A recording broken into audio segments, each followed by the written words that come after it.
Sir Keir Starmer's migrant deal with the French could be in tatters.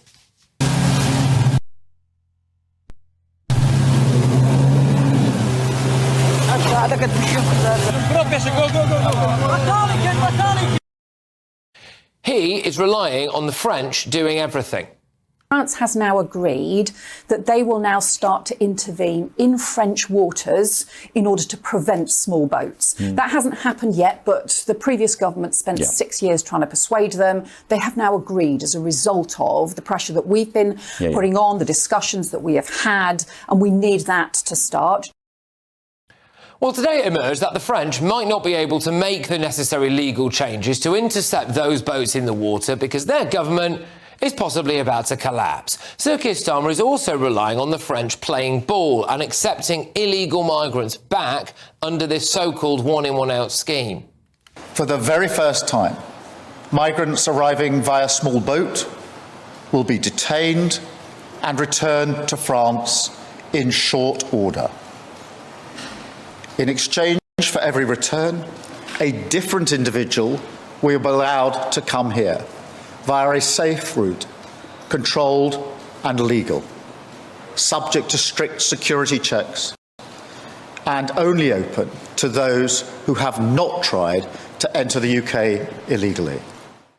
Well, I think something has gone badly wrong behind the scenes. Look at this. This is from the government's website. The deal began on August the 6th. It clearly says that the UK will make referrals to France within 3 days. And the French authorities will be expected to respond within 14 days. That time frame is now up. Where are the return flights to France? The government has changed its rhetoric. Supposedly, it's now going to happen in the coming weeks. First detentions we want to take place in a matter of days, and then we will be referring those cases immediately to France. We are ready to resist any legal challenge that comes forward as well, but we do want to see returns taking place in a matter of weeks, but we will need to work those processes through. So they will be taking place in August? So, again, we need to work those processes through, but we want to see the returns themselves take place as swiftly as possible. You can't bear in mind, people will be detained until they are returned. But you're couldn't say.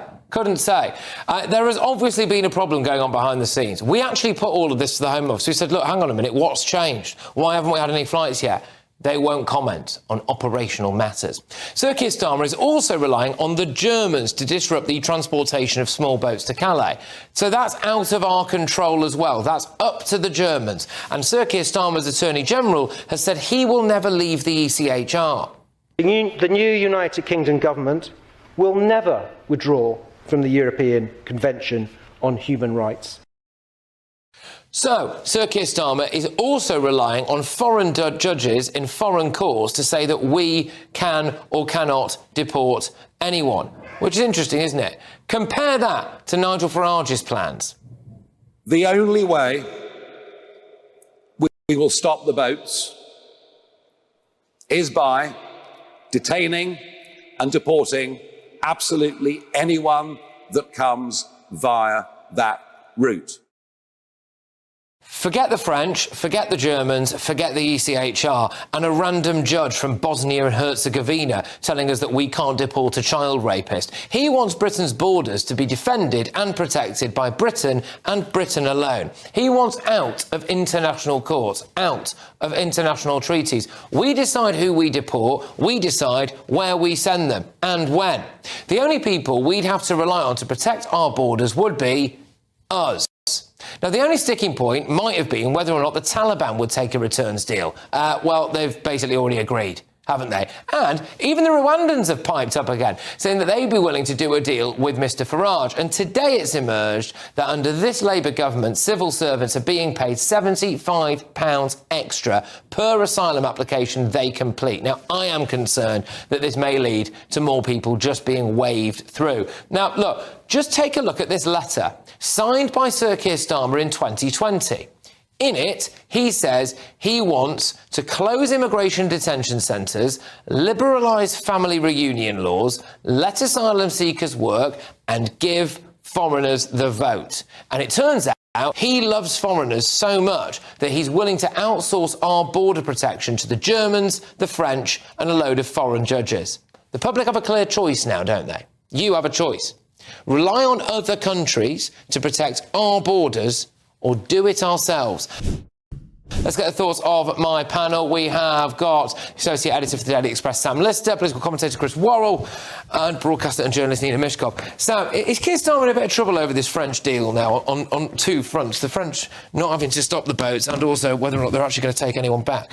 I mean, I think the problem is, Patrick, it kind of doesn't really matter if the French government collapses and the deal collapses on the back of it as well, because it was never really going to work, was it? I mean, 50 people... It's neither here nor there. We've had 28,000 already this year, 50% more than we had by the same point last year. 50 people here or there going back to France in return for us taking 50 people back is not a deterrent, is it? And we know that. So I think that side of it is almost irrelevant. We know that Starmer, he jettisoned Rwanda. Rwanda was a deterrent. He does not have a deterrent option.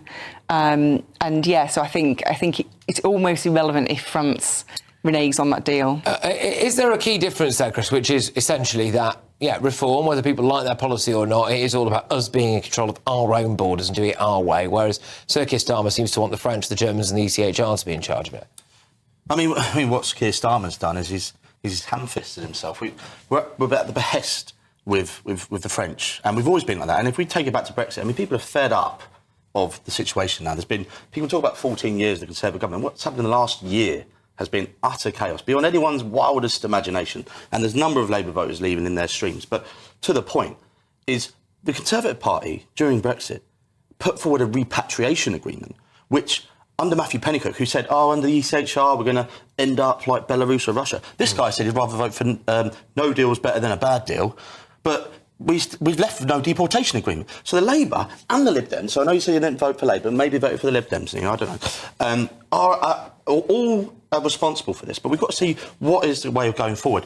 Reform's put forward a British Bill of Rights. We've had Rajiv Shah, who's an expert lawyer in the space, says it's going to be sort of repurposing a lot of the same words as the ECHR, and it's going to have a lot of issues with that. You need judicial implementation. I think Katie Lamb and Robert Jenrick are the only real ones who've been putting stuff forward in this space. But we do have to leave the ECHR, and we've seen Jack Straw earlier, as Matt Goodwin mentions. It's the only way forward. OK, yeah, Nina, I mean, there is a divide, isn't there? Keir Starmer being willing to rely on other countries and other governments to protect our borders, whereas Nigel Farage wants to take all of that into our own hands. He's not relying on other countries. He is trying to work with other countries to get them to help us. Because, quite frankly, Brexit stopped any kind of cooperation we had. As I've said before on this sofa, in 2019, the number of people crossing the Channel on boats was just under 1,900. After Brexit, after Boris screwed up our relationship completely with France, there was no cooperation. So you cannot send people... Is that not in any way the French's fault? Like, do you not look at them and you think, hang on a minute, you'd be speaking German if it wasn't for us. Maybe you could have... Listen. The French and the British have always been like that with each other. But if, in a divorce... Have you ever broken up in a relationship? Which I assume... Remarkably, over the period of my life, some women have dared to leave me. Well, exactly. Yeah. Now, how was your relationship after that? Is it very... did you do everything in your power to smooth the path of the life of the person who has left you? No, you do not. So there is that angst. Let's not pretend that the French, and most of Europe were pissed off that we left.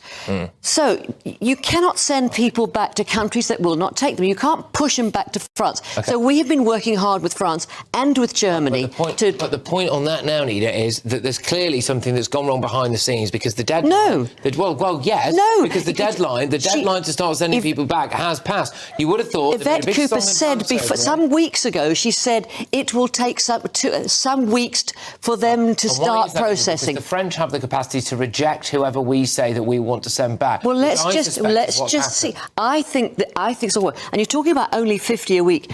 2 months of 50 a week, and you've got Rwanda. 400 hotel places. After those 400 hotel places were filled, what do you do then, Sam?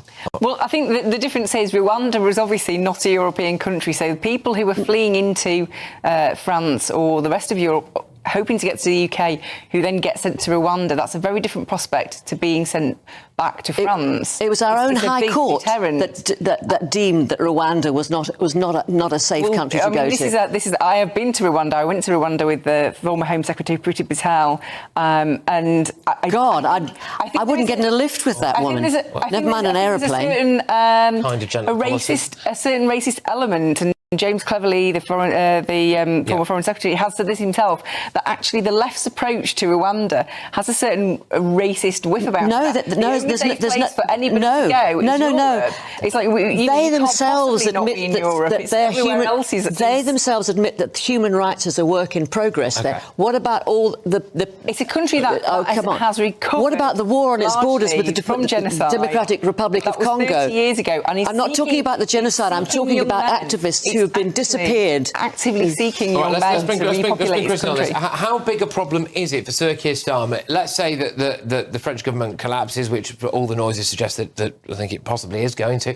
So we don't end up with that deal for the French to have to do anything in the water. And then it turns out in a week or so's time, when more people start to pick up on the fact that where are these deportation flights, that the French have decided to reject people. How bad is this for Keir Starmer? It's terrible. I mean, with France are in an absolute chaos at the moment. Got a 43 billion deficit they need to fill.